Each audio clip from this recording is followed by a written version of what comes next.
Халық пен халықты, адам мен адамды теңдестіретін білім. Ал білім көкжиегінде қалықтаған құстай жер жаһанға білім нәрін себетін бірден бір адам, ол мұғалім. Армысыздар, мен Олжабекқызы Асылжан химия пәнінің мұғалімімін. Адамның жүрегінің бақтарын суаратын саф алтындай таза арнасы болады. Ол рухани байлығы. Сол байлықты қалыптастыратын 3 асыл бар. Біріншісі ата-ана, туған халқың және ұстаз. Ұстаз жүректердің батырлығы, сезімнің ақындығы, мінездің күн шуағы, адамның асылдығы. Түркістан облысы Сауран ауданы Шорнақ ауылында орналасқан Тұрсынхан Атжанов атындағы жалпы білім беретін мектептен білім алдым.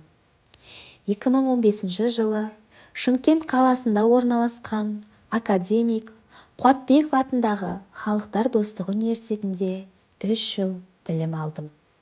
Бүгінгі таңда Түркістан облысы Сауран ауданы Теке ауылында орналасқан Абдулла Үсенов атындағы жалпы білім беретін мектепке химия пәні мұғалімі болып жұмысқа орналастым. Санатым педагог, модератор.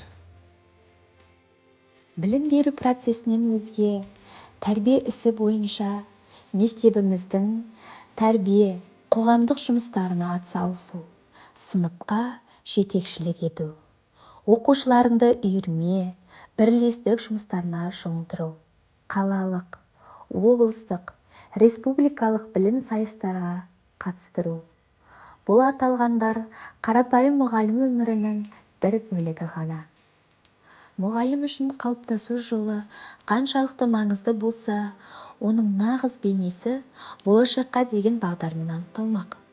Тағат таппай, алға ғана жылжитын уақытпен қатар келе жатқан заманауи жаңалықтарда өз тәжірибесімен үйлестіру, тез бейімделу, өзіне қажеттіні саралап алу бүгінгі ұстаздардың алдына қойған талабы. Ал менің ұстаз ретінде алдыма мақсат қоюыма не жетелейді? Әрине, оқушыларымның арманы мен мақсаты. Алдыңа қояр міндеттерін бүгінгі шәкірттерімнің мақсатымен ұштастыру мен үшін маңызды.